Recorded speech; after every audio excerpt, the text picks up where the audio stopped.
आम्ही खरेदी घेतलेली जमीन सर आम्हाला उपभोगता येत नाही. आम्हाला पार मारायचा विचार करतात, आम्हाला जीवे मारण्याच्या धमक्या देतात सर.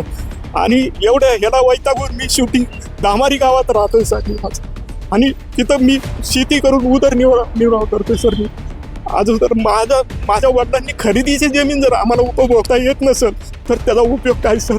तर पुढचं पाऊल काय असेल?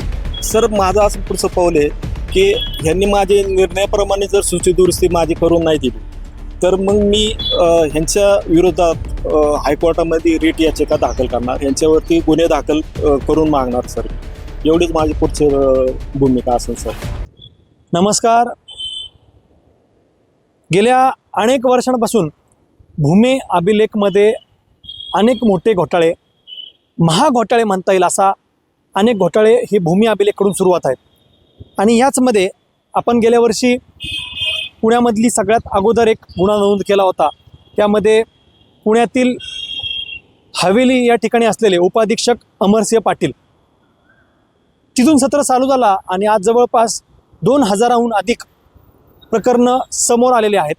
यामध्येच एक अशी देखील घटना घडलेली आहे की अक्षरशः या गोष्टींमुळे ते गुन्हा नोंद झाल्यानंतर राज्यभरात एक नवीन समिती देखील उद्भवास आली आणि त्या समितीचं नाव आहे भूमी अभिलेख व महसूल तक्रारदार कृती समिती. आज राज्यभरात इतक्या मोठ्या प्रमाणात काम करत असताना त्यांना देखील संघर्षाचा आज खूप मोठा त्रास त्यांना भोगावा लागत आहे. ह्याच पार्श्वभूमीवरती आज आपल्याबरोबर शिरूर तालुक्यातले नवनाथ तुकाराम डोमाळे आपल्याबरोबर आहेत. नेमकं काय प्रकरण झालं आहे आणि हा खूप मोठा स्कॅम आहे, नक्कीच तुम्ही पहा. त्यांच्याकडून आपण काही प्रश्नांचं सत्र घेतोय.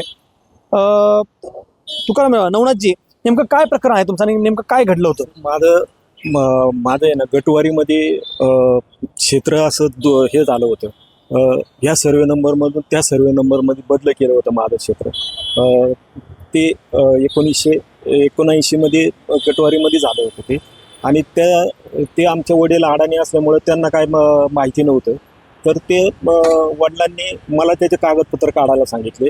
मग मी 2014 पासून ते कागदपत्र काढले. पण मला 2014 पासून मला ते कागदपत्र मिळत नव्हते. त्याचं कारण असं होतं की आमचे चुलते जयवंत रामचंद्र डोमाळे हे भूमी अभिलेखमध्ये मोजणी अधिकारी होते आणि 65ला तो जॉईन झालेले होते. आणि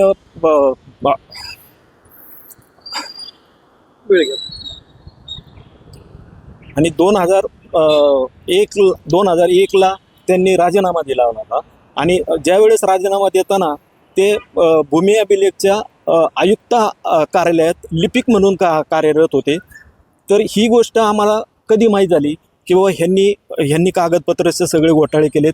आम्हाला 2014च्या नंतर आम्ही ज्यावेळेस कागदपत्र काढायला लागलो त्यावेळेस आम्हाला कागदपत्र कार्यालयात गेलो तर मिळत पण नव्हते. नेमकं तुमचं क्षेत्र किती होतं? क्षेत्र सर आमचं क्षेत्र आहे ना खरेदीने घेतलेलं होतं. 1963 साली वडिलांनी खरेदीने घेतलं होतं क्षेत्र. साधारण 2 सर्वे नंबरमध्ये होतं. एका सर्वे नंबरमध्ये 32 एकर होतं आणि एका सर्वे नंबरमध्ये 16 एकर होतं. तर त्याच्यात 3 खातेदार होते. 3 खातेदारांनी मिळून ते क्षेत्र घेतलेलं होतं. त्याच्यात आम्हाला आमच्या हिश्श्याला होतं एका सर्वे नंबरमध्ये, म्हणजे तो सर्वे नंबर आहे 79 सर्वे नंबर. त्याच्यात होतं 10 एकर 33 गुंठे. आणि त्याच्यात आम्ही दोघांनी घेतलं होतं, माझे वडील आणि माझे दुसरे एक चुलते, त्या दोघांनी खरेदीने घेतलेलं होतं. मग आम्हाला ते 50% आम्हाला भेटायला पाहिजे.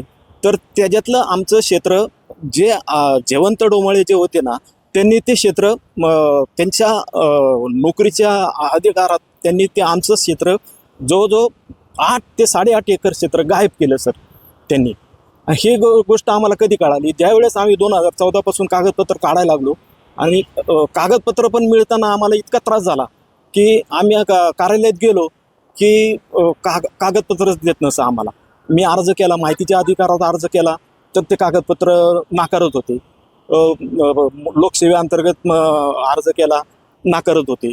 असं करता करता बरंच मग शेवटी मी काय केलं, कागदपत्र बरेचसे माझ्या हातात मिळाल्याच्या नंतर मी दुरुस्तीसाठी अर्ज दिला 16/10ला सर. 16/10ला अर्ज दिला. 16/10/23 मी दुरुस्तीसाठी अर्ज दिला सर. तर मला त्यावेळेस माने साहेब होते. माने साहेब म्हणले की तुम्ही जे दुरुस्तीला सर्वे नंबर मागताय ना, त्याचे जे गट पडलेले फाळणी झालेले आहेत ना, ते फाळणी बारेचे फेरफारच नाही इथं. तर तुम्ही दुरुस्तीला ते कशाला करताय तुम्ही? असं त्यांनी माने साहेबांनी मला त्यावेळेस चांगलं मार्गदर्शन केलं होतं. पण मग साहेबांना माने सर नेमके कोण होते? उपसंचालक होते सर भूमी पुणे कार्यालयाचे. पुणे कार्यालयाचे.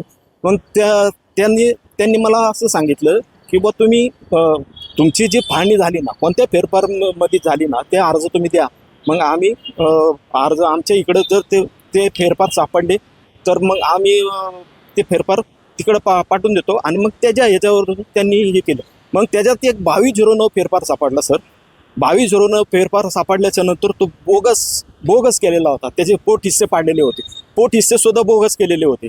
पोट हिस्सेमध्ये त्यांनी जवळजवळ आमच्या वडिलांची सही नव्हती घेतली पोट हिस्से करताना, आणि माझ्या चुलत्यांची सुद्धा सही नव्हती घेतलेली आणि तो पोट हिस्सा ज्यावेळेस तहसीलदारांकडे गेला ना नोंदवायला, तो रद्द झालेला होता.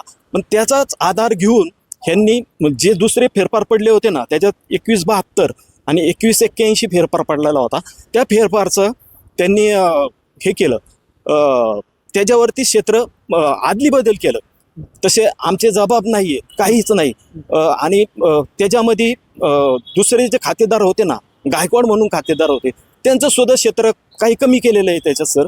आणि कमी करून आमचा जो हिस्सा होता ना, आम्हाला 2 हिस्से दिले होते. एक 4 हिस्सा गटवारीने 4 हिस्सा दिला होता आणि एक 6 हिस्सा दिला होता. तो त्याच्यात त्या फेरफारमध्ये आदला बदल जी केली ना, त्याच्यात माझा जो 4 हिस्सा होता ना, तो दुसऱ्या खातेदाराला दिला. आणि त्यांचा 5 माझा 5 नसताना त्यांचा 5 मला दिला. आणि त्याच्या ह्याच्यात त्यांनी माझा 4 हिस्सा देवस्थानामध्ये बदलला सर. देवस्थानात म्हणजे हे काय नेमका प्रकार आहे? बघा ना मग सर, देवस्थानात माझा हिस्सा जो आहे ना 4, तो गायकवाड जे होते ना त्यांनी घेतला सर. आणि त्यांचा 5 जो होता ना, तो देवस्थानातला म्हणजे 5 एकर 4 एकर म्हणताय तुम्ही? हो, नाही हिस्सा नंबर म्हणताय तुम्ही? 5 हिस्सा नंबर 5 तो गायकवाडांचा होता आणि हिस्सा नंबर 4 तो माझा होता. ओके. म्हणजे माझा असताना त्यांनी काय केलं, तो हिस्सा नंबर 4 त्यांनी घेतला. एकत्रीकरणाच्या आदला बदलीच्या ह्याच्यामध्ये दस्तामध्ये 4 माझा त्यांनी घेतला आणि त्यांचा 5 मला दिला. शेतपुस्तकात ती अशी उलटापालट नोंद केली. आणि त्यांनी ते क्षेत्र देवस्थानाचं क्षेत्र जे 5 तिकडं 5 देवस्थानाचं होतं, काही क्षेत्र 5 हिस्सा होता, तो 5 हिस्सा मला टाकला. आणि 4 हिस्सा त्यांनी त्यांच्या नावावरती, तिकडलं क्षेत्र त्यांच्या नावावरती 4. हे कोणी केलं होतं? हे आमचे चुलते जे देवस्थानामध्ये होते, आपल्या ह्याच्यामध्ये होते ना भूमी अभिलेखला, त्यांच्या आणि जे खातेदार होते ना दुसरे, त्यांच्या संगनमताने करून घेतला. आणि त्याच्यात दुसरा त्यांनी पण क्षेत्र घेतलेलं होतं शेजारी.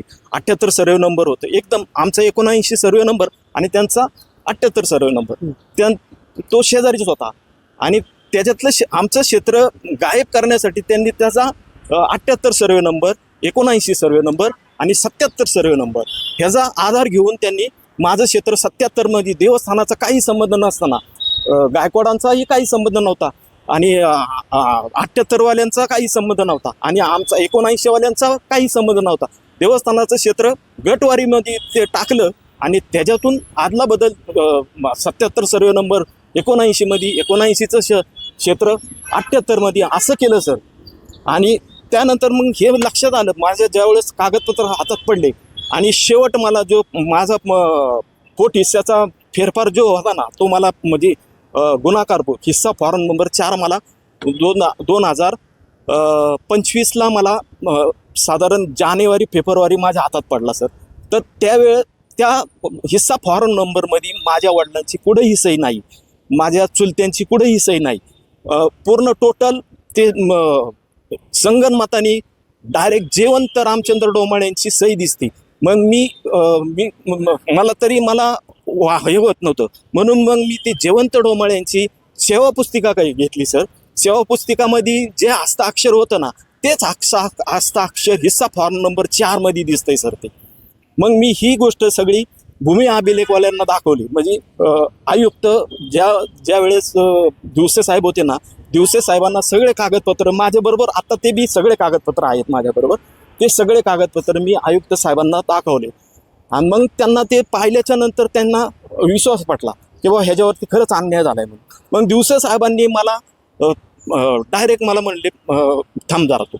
आणि मग दिवसे साहेबांनी लगेच हट्टेकर साहेबांना बोलावून घेतलं आणि ह्यांचं कागदपत्र तू पण तपास, मी पण पाहिले तर तू बी तपास आणि त्यांना 258 दुरुस्ती दे म्हणून असं हट्टेकर साहेबांना त्यांनी सूचना केली.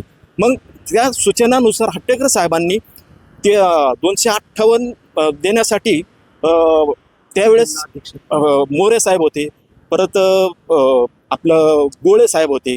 गोळे साहेबांची बदलीवर होते, त्यामुळे गोळे साहेबांना ते एवढे काय बोलले नाहीत. मग मोरे साहेबांना बोलून घेतलं. मोरे साहेबांना बोलून घेतल्याच्या नंतर त्यांनी मोरे साहेबांना सांगितलं की बाबा ह्यांचं क्षेत्रामध्ये तफावत आहे, तुम्ही 258 करा. म्हणून मोरे साहेबांनी हो म्हटले. त्यावेळेस त्यांची चौकशी चालू होती आणि थोड्या दिवसांनी त्यांची निलंबित बदली बी झाली. बदली झाल्यानंतर इथं होते काही दिवस ते. मग त्यावेळेस मग माझं थोडंसं काम रखडलं तर मग मी सारखं यायचो. दिवसे साहेब होते, दिवसे साहेबांना भेटायचो, हाटेकर साहेबांना भेटायचो.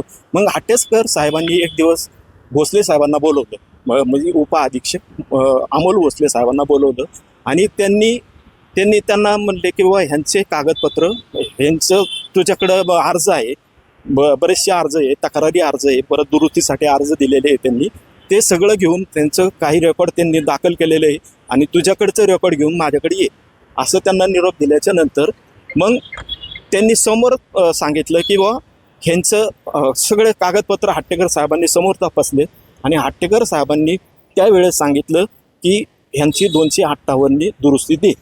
आणि मुसळे साहेबांना नंतर मुसळे साहेब जॉईन झाले. मुसळे साहेबांना सुद्धा मुसळे साहेबांनी बोलवलं. मुसळे साहेबांना सुद्धा त्यांनी सांगितलं की बाबा 258 यांची दुरुस्तीचं प्रस्ताव तिकडं पाठवून द्या तुम्ही. मग खाली प्रस्ताव गेल्याच्या नंतर 258 साधारण बघा 258चा निर्णय साधारण कधी झालाय,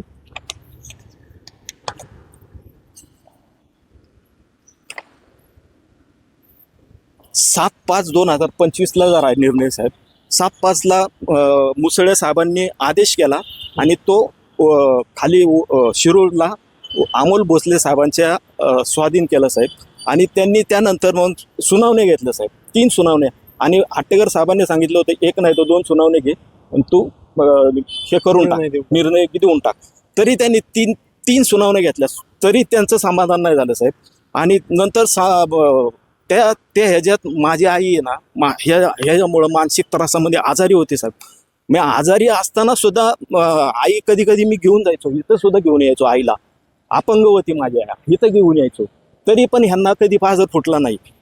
तरी 2025 पासून आजपर्यंत त्यांनी ह्या आदेशापासून माझी निर्णयाप्रमाणे अजून सूची दुरुस्ती. नाही थांबा, इथं 3 वेळा सुनावण्या झाल्यानंतर काय झालं? सुनावण्या झाल्या ना साहेब, तर त्यांना बोलवलं. बाकीचे जे होते ना, तर माझं म्हणणं होतं की बा 225 लोक हे होते, अपोजिट होते, त्यांना नोटीस काढा. तर ते म्हणायचे की एवढ्यांना आवश्यकता नाही नोटीस काढायचं. बरं ठीक आहे म्हणलं, मी तुमच्या कामात कशाला हस्तक्षेप करतो, तुम्हाला जसं योग्य वाटेल तसं हे करा. मग त्यांनी 65 लोकांना नोटीस काढली. 3 सुनावण्या घेतल्या आणि सुनावण्यामध्ये त्यांचं म्हणणं, काही सुनावण्यांना तर ते हजर पण नाही झाले साहेब. तरी पण ह्यांनी काय केलं, भोसले साहेबांनी त्यांची हजेरी दाखवली, ह्याच्यावरती हजेरी दाखवली आणि त्यांचे जे लेखी म्हणणं आहे ना, लेखी म्हणण्याला सुद्धा 3 लोकांनी लेखी म्हणणं दिलं ना, तर त्यांनी सगळ्यांच्या तर्फे लेखी म्हणणं घेतलं साहेब. हजर झाले 3च लोक आणि लेखी म्हणण्यावरती सगळ्यांच्या सह्या घेऊन लेखी म्हणणं दाखल करून घेतलं साहेब. म्हणजे माझ्यावरती अन्याय झाला. आणि ऍक्च्युली त्या पहिल्या 2 सुनावण्यांमध्ये 1 सुद्धा हजर नव्हते झाले. नंतर 3री सुनावणी काढली ना, 3ऱ्या सुनावणीला 3 जण हजर झाले साहेब. आणि मग ज्यावेळेस त्यांनी लेखी म्हणणं दिलं ना, त्याच्यातून संधी मागून घेतली, मुदत मागून घेतली. त्यांना मुदत पहिल्या सुनावण्यांना हजर नाही झाले, म्हणजे 2 महिन्याची मुदत त्यांना मिळाली आणि परत पण त्यांनी जवळजवळ 1 महिन्याची मुदत मागून घेतली. म्हणजे परत सुनावणीचे 1 महिना गेला आणि संधीचा 1 महिना, असे 5 महिने माझे निघून गेले साहेब नुसतं सुनावण्यांमध्ये. आणि त्यांनी काही म्हणणं नाही दिले लेखी म्हणणं. लिखी म्हणणं दिलं, तर त्या जे हजर नव्हते ना त्यांचे पण सह्या घेतल्या लिखी म्हणण्यावरती, हजर नव्हते त्यांचे पण सह्या घेतल्या आणि लिखी म्हणणं घेतलं जात. आणि हजर नसता लेखी म्हणणं नाही दिलं, म्हणजे ज्यावेळेस सुनावणी होती ना, सुनावणीमध्ये लिखी म्हणणं दिलं नाही, नंतर लिखी म्हणणं घेतलं. मग आता मला सांगा, लिखी म्हणणं जर घेतलंय तर हे ह्यांनीच दिलंय का ह्यांनी बनावट तयार केलंय लिखी म्हणणं, मी कसं समजायचं? सुनावणीमध्ये त्यांनी दिलं नाही, मग एवढं ते जाऊ द्या, ते झालं समजा ठीक आहे. मग निर्णय घ्यायला ह्याच्यावरती त्यांनी 4-5 महिन्यांनी 7व्या महिन्याच्या नंतर 5 महिन्यांनी त्यांनी बंद केलं निर्णयावरती. आणि निर्णय जवळजवळ 7 ते 8 महिने मला निर्णय नाही दिला साहेब. हां, आता ज्यावेळी सुनावणी झाली, सुनावणी झाल्यानंतर मग काय निकाल झालं, काय झालं त्याचं? सर, सुनावणी माझी आहे ना 5 मे 2025ला निर्णयावरती बंद केली सर. आणि मग निर्णयावरती बंद केल्याच्या नंतर 18/12/2025ला निर्णय दिला सर यांनी. काय होता निर्णय तुमच्या बाजूने, कसा झाला, काय झालं? हो का, आता निर्णय असा झालाय सर, मोजे कोंडापुरी तालुका शिरूर जिल्हा पुणे येथील एकत्रीकरण योजनेवेळी झालेले फाळणी बारा फेरफार 2172 व 2181 रद्द करून एकत्रीकरण योजनेपूर्वीप्रमाणे नावे आणेवारी दाखल करून एकत्रीकरण कायद्यातील तरतुदीनुसार कायदा कलम 31 अन्वय दुरुस्ती बाबतचा प्रस्ताव तयार करून सादर करण्यात येत आहे. गटावर झालेल्या खरेदी खताबाबत सक्षम न्यायालयात दाद मागून घ्यावी, तसेच एकत्रीकरण योजनेनंतर सदर सर्वे नंबर मधील गटावर इतर न्यायालयात असलेल्या दाव्याच्या निर्णयास अधीन राहून आदेश पारित करीत आहे, असा आदेश आहे सर. पुढे सर मग आता निर्णय माझ्या बाजूने दिसतोय आणि माझा समाधानकारक निर्णय दिसतोय मला. पण त्यांनी निर्णयाबरोबर सूची दुरुस्ती द्यायला पाहिजे होती सर. पण त्यांनी 18/12 पासून ते 10/3 पर्यंत सूची त्यांनी दिलीच नाही सर मला. मग सूचीसाठी तुम्ही काय केलं? 10/3/2026ला सूची दुरुस्ती 10/3 पर्यंत मला दिली नाही, म्हणजे त्याचा कालावधी जवळजवळ 3 ते 4 महिने गेला सर. म्हणजे निर्णयाबरोबर सूची दुरुस्ती द्यायला पाहिजे नव्हती, निर्णयाप्रमाणे सूची दुरुस्ती द्यायला पाहिजे नव्हती, ती दिली नाही. मग त्याच्यात त्यांनी संगनमत करून सर माझी जे 2 हिस्से हे केले होते, कायम केले होते, आपलं हे केले होते, दुरुस्ती केले होते ना, रद्द केले होते, ते फेरफार रद्द केले होते ना, त्याप्रमाणे माझी सूची दुरुस्ती करायला पाहिजे नव्हते. तर त्यांनी सर्वे नंबर 79 मध्ये माझी दुरुस्तीच केली नाही. कारण सूची दुरुस्ती 100 मध्ये माझी वाजवी आहे सर. कारण 100 मध्ये माझा जास्त गोंधळ झालेला आहे. कारण 100 मध्ये पण गोंधळ आणि 79 मध्ये पण गोंधळ झालेला आहे. तर 100 मध्ये त्यांनी दुरुस्ती दिली, त्याच्यात 100 मध्ये माझे 2 गट आहेत, तर दोन्ही गटाचे त्यांनी द्यायला पाहिजे ना. तर त्याच्यात एकच गटाची दिली, कागदावरती दिसतंय सर, फक्त 406ची दुरुस्ती दिली. पण दुसरा 100 मध्ये 403 आहे गट, माझा विहिरीचा गट आहे सर, त्याच्यातली सूची दुरुस्ती द्यायला पाहिजे नव्हती. त्याच्यावरती काही खरेदी खत नाहीत, आणि खरेदी खत जरी समजा असले, जरी अधिकार नसेल तर सूची दुरुस्ती तर द्या ना तुम्ही. सूची दुरुस्ती दिल्याच्या नंतर मग मला काय करायचंय पुढं, न्यायालयात दाद मागून मला हे करून घ्यायचंय का, हे मी ठरवलं ना सर. पण सूची दुरुस्ती तर त्यांनी द्यायला पाहिजे. आणि 79 म्हणली तर सूची दुरुस्ती केलीच नाही त्यांनी, आणि फेरफार 2172 तर रद्द केलाय. आणि मग सूची दुरुस्ती का करत नाही तुम्ही? तर आणि सूची दुरुस्ती त्याच्यात 79 सर्वे नंबर मध्ये माझं जास्त क्षेत्र हे झालेलं आहे सर, आणि त्याच्यामध्ये देवस्थानाचं क्षेत्र बदललेलं आहे सर. मग ती मला तर देणं वाजवी आहे ना, त्यांनी वाजवी म्हणून असं सांगितले, मग मला सूची दुरुस्ती द्यायला का हे करतात ते? आजच्या घडीला काय आत्ताच्या घडीला काय आहे, त्याची स्थिती काय आहे? आता मी नंतर मग सूची दुरुस्ती दिली, नंतर मग संघच त्यांनी जावक पण केले, शुद्धीपत्रकाचे पण जावक केले. शुद्धीपत्रक अगोदर त्यांनी पाठवले, जावक अगोदर केले. बरं ते करू द्या, काय असेल त्यांच्या नियमानुसार केले ते केले. पण सूची दुरुस्ती आणि शुद्धीपत्रक संगत, आणि सूची दुरुस्तीमध्ये पण 79 माझी दुरुस्ती दिली नाही, 79 सर्वे नंबरची. आणि 100 मध्ये पण एक गट गाळला माझा सूची दुरुस्तीला. आणि फेरफार तर रद्द केलेत सर. एकूण किती क्षेत्र तुमचं गेलंय? एकूण क्षेत्र माझं साधारण 4.5 एकर गेले सर माझं. आता अधिकाऱ्यांचं काय मत आहे याच्यावरती? काय काय म्हणणं आहे? अधिकाऱ्यांचं त्यानंतर मग मी 23 तारखेला आता 23 तारखेला मी शिंदे साहेबांना भेटलो सर. तर शिंदे साहेबांना भेटल्याच्या नंतर मी त्यावेळेस एक अर्ज दिला होता शिस्तभंगाची कारवाई करा म्हणून असा. तर त्या अर्जावरती मी शिंदे साहेबांना कोणाच्या वरती शिस्तभंगाची कारवाई? भूमी अभिलेखचे अधिकारी ज्यांनी कोण? हे माझं प्रकरण हे केलं ना, अमोल भोसले साहेब. आणि त्यांच्यावरती का कारवाई झाली पाहिजे? माझी सूचीदुरुस्ती नियमाप्रमाणे केली नाही सर. आदेशाप्रमाणे त्यांनी सूचीदुरुस्ती केली नाही. मग त्यांच्यावरती कारवाई होणं बंधनकारक आहे सर. तर ही बातमी ह्या अर्जानुसार शिंदे साहेबांना तुम्हाला आज काय म्हणतायत? मी तुम्हाला तेच विचारतोय, ते आजची स्थिती काय आणि ते काय म्हणतात? काय म्हणतात की त्यांना बोलून घेतलं 23 तारखेला त्यांना बोलून घेतलं आणि शिंदे साहेबांनी स्पष्ट सांगितलं की बाबा तू ही जी निर्णय केला निर्णयाप्रमाणे यांची सूची दुरुस्ती केली नाही, तू चुकीचं केलेलं आहे. त्यांच्या समोर आणि माझ्या समोर माझी बहीण होती, परत माझ्या बरोबर आपले एक दोन जण व्यक्ती पण होते. त्यांच्या समोर त्यांनी सांगितलं की बाबा हे तू चुकीचं केलेलं आहे आणि त्यांनी ते मान्य पण केलं. भोसले साहेबांनी ते मान्य पण केलं. त्यावेळेस घुगे म्हणून निमतानदार पण होते, त्यांनी पण मान्य केलं चुकीचं झालंय म्हणून आमच्याकडून. मग त्यांना त्यावेळेस शिंदे सरांनी असं सांगितलं होतं की बुवा तू हे परत फेर विचार करून तू यांची सूची दुरुस्ती तयार करून दे. आणि त्याच वेळेस आमचे जे होते ना अपोजिटची लोक होते ना, त्यांना सुद्धा शिंदे साहेबांनी बोलून घेतलं होतं. मग हे का कशासाठी? म्हणजे माझ्यावरती प्रेशर टाकतात, मला संपवायचा विचार करतात साहेब. मला अनेक काय वेगवेगळे विचार करायला लावतात सर. माझी आदेशाप्रमाणे सूची दुरुस्ती द्यायला पाहिजे ना यांनी, अजून पण देत नाहीत सर. काय दिसतंय तुम्हाला एकंदरीत? हे काय पैशाची मागणी करत असतील किंवा असतलं काय? अहो साहेब, मी निमतानदाराला तर पैसे देताना घेताना माझ्याकडं त्यांचे व्हिडिओ आहेत सर.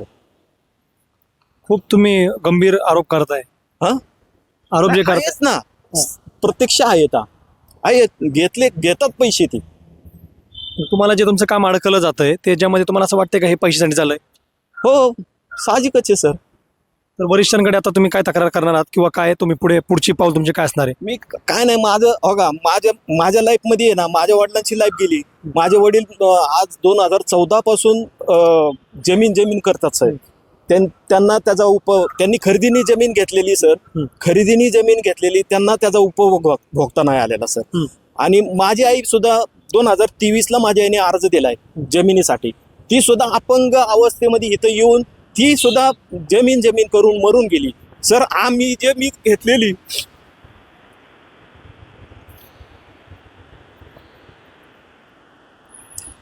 आम्ही खरेदी घेतलेली जमीन सर आम्हाला उपभोगता येत नाही. आम्हाला पार मारायचा विचार करतात, आम्हाला जीवे मारण्याच्या धमक्या देतात सर. आणि एवढ्या ह्याला वैतागून मी शेवटी दामारी गावात राहतोय सर. आणि तिथं मी शेती करून उदरनिर्वाह करतोय सर. मी अजून तर माझ्या वडिलांनी खरेदीची जमीन जर आम्हाला उपभोगता येत नसेल तर त्याचा उपयोग काय सर? पुढचं काय पाऊल असेल तुमचं? सर मी आता परवा दिवशी पण महसूल मंत्री आलो होतो, त्यांना पण मी अर्ज दिलेला आहे महसूल मंत्री साहेबांना. तर पुढचं पाऊल काय असेल? सर माझं असं पुढचं पाऊल आहे की ह्यांनी माझे निर्णयाप्रमाणे जर सूची दुरुस्ती माझी करून नाही दिली तर मग मी ह्यांच्या विरोधात हायकोर्टामध्ये रिट याचिका दाखल करणार, यांच्यावरती गुन्हे दाखल करून मागणार सर. एवढीच माझी पुढची भूमिका असेल सर.